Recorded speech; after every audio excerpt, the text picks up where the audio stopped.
ये बात हम सभी को पता है कि हमारे देश के पूर्व प्रधानमंत्री श्री राजीव गांधी जी की हत्या जो है वो एलटीटीई नाम के एक ऑर्गेनाइजेशन ने एक बॉम्ब ब्लास्ट में या एक ह्यूमन बॉम्ब के द्वारा कर दी थी। तो अब ये एलटीटीई क्या है? एलटीटीई का फुल फॉर्म है liberation tigers of Tamil Elam. LTTE एक ऑर्गेनाइजेशन है, लेकिन सवाल ये उठता है कि एलटीटीई ने राजीव गांधी जी की हत्या क्यों की, इनका असैसिनेशन क्यों किया? जिस वक्त इनका असैसिनेशन किया गया उस वक्त तो ये देश के प्रधानमंत्री भी नहीं थे, उस वक्त देश के प्रधानमंत्री वीपी सिंह साहब थे।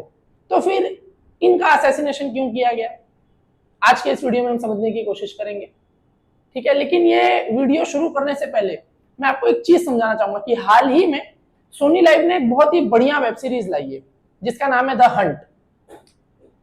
उस वेब सीरीज में जो पूरा स्टोरी है वो ये बताया गया है कि असैसिनेशन के बाद कैसे सिक्योरिटी फोर्सेस ने किलर्स को और असैसिनीज को पकड़ने की कोशिश की और उनको हंट डाउन करने की कोशिश की। वेब सीरीज देखने से पहले अगर आप ये वीडियो देखोगे तो आपको वो वेब सीरीज देखने में और ज्यादा मजा आएगा। अगर आपको हिस्ट्री पता होगी कि ये सब क्यों हो रहा था, राजीव गांधी जी का असैसिनेशन क्यों किया गया, तब आपको वेब सीरीज देखने में और मजा आएगा। तो वही आज हम अपनी इस वीडियो में समझने की कोशिश करेंगे। तो आओ चलो समझते हैं। लेकिन वीडियो शुरू करने से पहले आप दो स्टेटमेंट ध्यान देना, दो स्टेटमेंट वीडियो के एंड तक अपने दिमाग में रखना।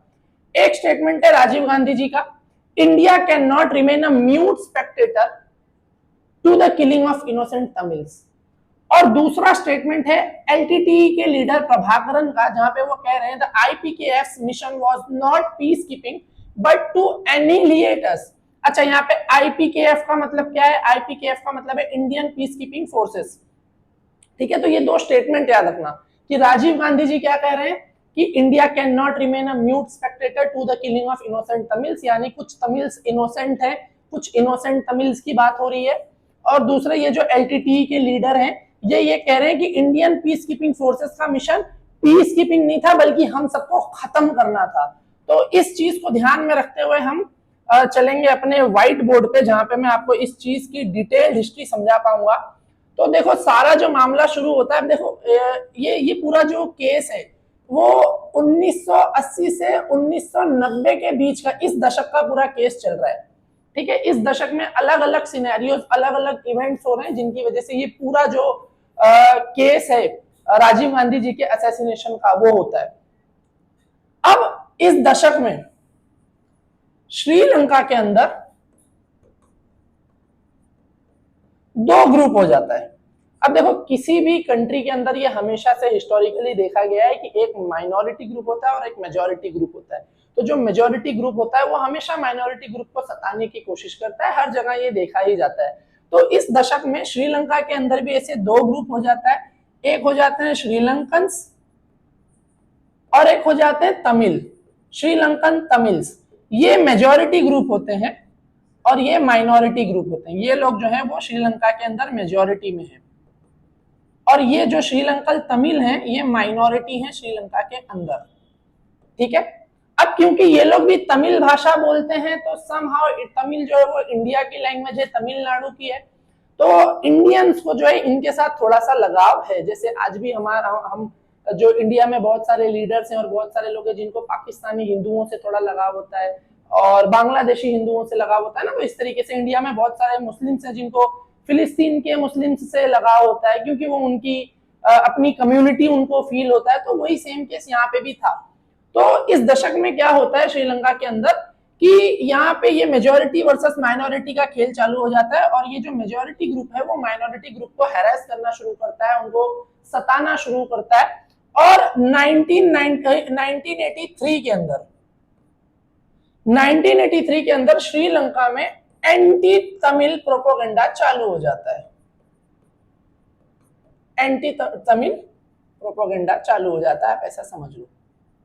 यानी यहाँ पे क्या होता है, जो लोग भी तमिल भाषा बोलते हैं उनके लिए ये लोग इस नजर से देखना शुरू कर देते हैं कि you people do not belong to Sri Lanka, आप या तो हमारा श्रीलंका छोड़ के जाओ या फिर हम आपको पनिश करेंगे, मार डालेंगे, ये सब होगा। और वहां पे काफी मतलब बहुत ज्यादा प्रॉब्लम शुरू हो जाता है। अब उसके बाद क्या होता है, जो हमारे इंडियंस हैं और ये पूरा मामला है, अच्छा 1983 में ये पूरा प्रोपेगेंडा शुरू हो रहा है। अब ये धीरे धीरे अपने चरम पे पहुंचता है 1984 के अंदर। हम सबको पता है कि इंदिरा गांधी जी का असैसिनेशन हो गया, ठीक है, 1984 के अंदर। और 1984 में इंदिरा गांधी जी के असैसिनेशन के बाद फिर इंडिया का प्राइम मिनिस्टर कौन बनता है? राजीव गांधी जी, ठीक है। इंदिरा गांधी के बाद राजीव गांधी जी जो है वो प्राइम मिनिस्टर बनते हैं। और राजीव गांधी जी से ये सारी चीजें देखी नहीं जाती, और राजीव गांधी जी क्या करते हैं, वो जो है एलटीटीई को, ये ग्रुप जो फॉर्म होता है वो इसको एलटीटीई, ठीक है, लिबरेशन टाइगर्स ऑफ तमिल एलाम, इसको वो सपोर्ट करना चालू करते हैं। और आपको जान के हैरानी होगी कि इंडिया की जो सिक्योरिटी फोर्सेस हैं, जैसे रॉ और दूसरी फोर्सेस हैं, इन्होंने एलटीटीई के मेंबर्स को ट्रेन किया था और इन्होंने ही इनको आर्म्स भी सप्लाई किए थे आत्मरक्षा के लिए। हमारी इंडियन सिक्योरिटी फोर्सेस ने एलटीटीई को 1984 से 1984 से 1986 के आसपास इनको ट्रेन किया, इनको आर्म्स सप्लाई किए, इनको फाइटिंग सिखाई और इनको सपोर्ट किया ताकि ये लोग जो हैं वो अपने आप को श्रीलंका के अंदर इस मेजोरिटी ग्रुप के ये जो एंटी तमिल प्रोपेगेंडा है उससे अपने आप को बचा सके और थोड़ा रेजिस्टेंस दिखा सके। लेकिन होता क्या है कि धीरे धीरे ये जो एलटीटी है, ये लोग, अब इनके पास भी आर्म्स हैं, इंडिया का सपोर्ट भी है, तो they take India as a friend only, however they are the Sri Lankan Tamils. But उनको ऐसा लगता है कि इंडिया और इंडिया के प्राइम मिनिस्टर राजीव गांधी जी जो है वो हमारे फ्रेंड है, ही इज सपोर्टिंग अस, ये पूरा मामला यहाँ पे चल रहा है।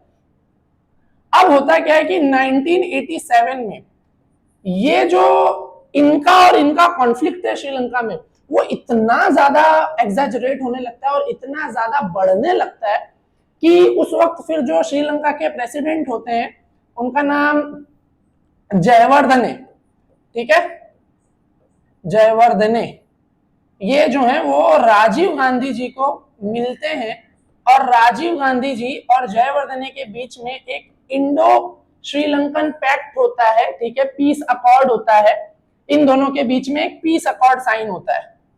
उस पीस अकॉर्ड के अंदर क्या होता है कि राजीव गांधी जी जो है वो एलटीटी को क्या कहते हैं कि आप लोग जो है वो सरेंडर कर दो, मतलब आप मत लड़ो, अब आप बस करो, बहुत हो गया आपका लड़ाई, बहुत आपको गन वन दे दिया, बहुत आपको ट्रेनिंग दे दी, अब ये मार झगड़ा सब कुछ बंद करो। लेकिन यहाँ पे सीन क्या होता है कि ये जो अकॉर्ड हो रहा होता है तो ये जयवर्धने और राजीव गांधी जी के बीच में होता है, और एलटीटी के जो लीडर्स हैं जैसे वो प्रभाकरन और जो दूसरे लीडर्स हैं वो लोग इस अकॉर्ड में, पीस अकॉर्ड में पार्टिसिपेट नहीं करते और इसको वो लोग रिफ्यूज कर देते हैं। वो लोग इसको टोटली रिफ्यूज कर देते हैं कि नहीं भाई, हम यहाँ पे नहीं आएंगे, हमको ये आपकी पीस ट्रीटी मंजूर नहीं है, क्योंकि आप तो पीस ट्रीटी करके चले जाओगे और बाद में ये जो मेजोरिटी है वापस से हम माइनॉरिटी को, तमिल श्रीलंकन तमिल्स को सताना शुरू करेंगे। तो वो लोग इस चीज को रिजेक्ट कर देते हैं, पीस अकॉर्ड को रिजेक्ट कर देते हैं। अब राजीव गांधी जी उनसे जो है वो रिक्वेस्ट करते हैं कि आप जो है वो सरेंडर कर दो और आप जो है वो अपने आर्म्स जो है वो रख दो, मत झगड़ा करो, और अब ये जो वॉर वाली और फाइट वाली सिनेरियो है इसको ड्रॉप कर दो। बट ये लोग इसको रिफ्यूज कर देते हैं। एलटीटी जो है वो राजीव गांधी जी के ओपिनियन को या उनके प्रपोजल को वो लोग सीधे क्या कर देते हैं, रिफ्यूज कर देते हैं। वो कहते हैं कि हम आपके इस प्रपोजल को नहीं मानेंगे और हम अपने आप को डिसआर्म नहीं करेंगे। अब उसके बदले में राजीव गांधी जी 1987 में, ठीक है, यहाँ पे ये आपको यहाँ तक समझ में आ रहा है सब कुछ। तो इसके बाद जो है वो 1987 के अंदर राजीव गांधी जी जो है वहां पे पीस बनाए रखने के लिए इंडियन पीस कीपिंग फोर्सेस को तमिल में भेजते हैं, तमिल बोल रहा हूँ, श्रीलंका में भेजते हैं 1987 में। 1987 में पीस को बनाए रखने के लिए, अब क्योंकि ये लोग जो है वो अपने आप को डिसआर्म करने से मना कर रहे हैं, तो 1987 के अंदर राजीव गांधी जी की गाइडेंस में इंडियन पीस कीपिंग फोर्सेस जो है वो पहुंच जाती है श्रीलंका, वहां पे माहौल को कंट्रोल करने के लिए। और ये लोग वापस से इनको रिक्वेस्ट करते हैं कि आप अपने सारे आर्म्स जो है वो सरेंडर करो, अपने आप को सरेंडर करो, और ये जो पूरी वॉर सिनेरियो है, आप दोनों के बीच में जो भी पंगा है उसको बैठ के बातचीत करते हैं, कुछ सेटल डाउन करने की कोशिश करते हैं। लेकिन एलटीटी दोबारा से मना कर देता है और फिर जो है राजीव गांधी जी पीस कीपिंग फोर्सेस को ऑर्डर करते हैं कि इनको खत्म करो, इनको सप्रेस कर दो, इनको हटा दो, पूरा खत्म कर दो इनको। तो ये लोग अपना काम शुरू कर देते हैं। अब उसके बाद क्या होता है कि अब ये लोग जो है इंडियन पीस कीपिंग फोर्स वहां पहुंच गई, यानी इंडियन पीस कीपिंग फोर्स वहां क्यों पहुंची है वेपन्स लेके इनको खत्म करने। तो एलटीटीई को ये फील होता है कि हमको बिट्रे किया गया है, हमको धोखा दिया गया है। हमको किसने धोखा दिया? हमको राजीव गांधी ने धोखा दिया। हमको राजीव गांधी ने क्या कर दिया? धोखा दिया।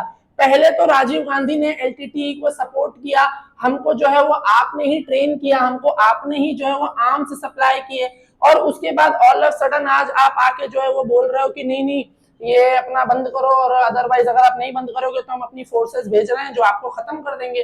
तो अब वो उनको यहाँ पे फील होता है कि भाई हमारे साथ धोखा हुआ है।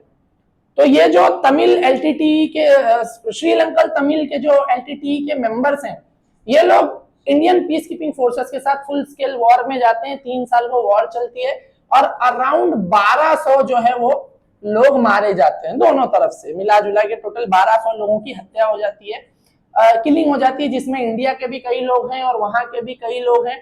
तो उनको जो है ये बहुत बिट्रे फील होता है, और अब उनको एलटीटीई को लग रहा है कि यार ये हमारे साथ धोखा हुआ है, हमारे इतने सारे लोगों को जो है वो मार दिया गया। और उसके बाद फिर 1989 के अंदर, अभी ये 1987 में हुआ, 1989 वाला इलेक्शन जो है वो राजीव गांधी जी हार जाते हैं, और राजीव गांधी जी की सत्ता जो है वो कांग्रेस की गवर्नमेंट नहीं होती है, और वहां पे फिर गवर्नमेंट फॉर्म होती है अपना वीपी सिंह साहब की।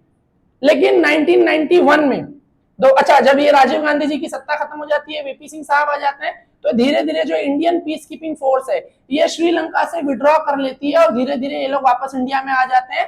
और ये जो एलटीटीई है ये लोग वापस से अपना पावर गेन करते हैं। एलटीटीई का जो है वो ये वापस से अपनी पावर को क्या कर लेते हैं? गेन कर लेते हैं श्रीलंका के अंदर। ठीक है, इनका अगेन पावर गेन होता है, रीपावर गेन, पावर रीगेन हो जाता है। इनको फिर से पावर गेन होता है कब? 1990 के आसपास। अब 1991 में, अब ये जो वीपी सिंह साहब की गवर्नमेंट है वो कोलैप्स हो जाती है, वो इंटरनल एक पॉलिटिकल अनस्टेबिलिटी थी। तो सबको पता होता है कि 1991 के अंदर दोबारा से इलेक्शंस होने वाले हैं, और राजीव गांधी जी का पलड़ा थोड़ा भारी है, तो राजीव गांधी जी दोबारा से क्या बनेंगे? प्राइम मिनिस्टर बनेंगे। और इन लोगों को, ये एलटीटीई को खतरा महसूस हो रहा है कि अगर 1991 में दोबारा से राजीव गांधी जी प्राइम मिनिस्टर बनते हैं तो ये इंडियन पीस कीपिंग फोर्सेस दोबारा से श्रीलंका में आएंगी, और दोबारा से हमको जो है वो सप्रेस करने की कोशिश करेंगे, और सारा मामला गड़बड़ हो जाएगा। तो ये लोग ये जो प्लान बनाते हैं, अब यहाँ पे ये लोग जो है वो प्लान बनाते हैं कि एक काम करो कि राजीव गांधी जी अगर रहेंगे ही नहीं, या आदमी ही नहीं रहेगा, तो बाद में कौन इंडियन पीस कीपिंग फोर्सेस को भेजेगा। और अगर एक हम कंट्री के प्राइम मिनिस्टर को असैसिनेट करते हैं, तब तो भाई मतलब एक पूरे कंट्री में एक अनस्टेबिलिटी हो जाएगी, और काफी टाइम तक हमारा पावर हमारे पास ही रहेगा।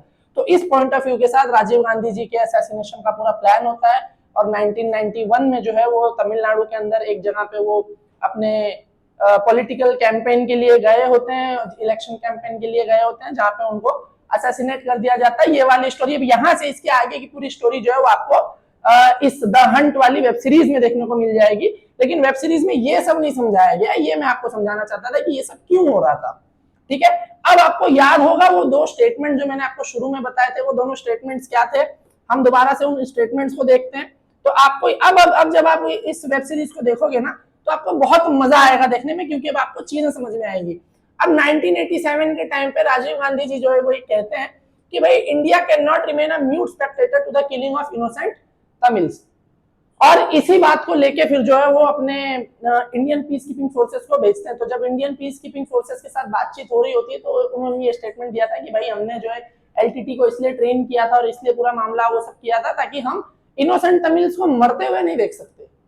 तो हम जो है थोड़ा सा उनको सपोर्ट कर रहे थे, ये पूरा उन्होंने अपना एक वो दिया था स्टेटमेंट। और प्रभाकरन जो थे एलटीटी लीडर, वो क्या कह रहे थे कि आपने इनका नाम तो इंडियन पीस कीपिंग फोर्स रखा है, लेकिन ये श्रीलंका में पीस कीपिंग के लिए नहीं आए थे, ये एलटीटी को एनहाइलेट करने आए थे, हमको खत्म करने आए थे।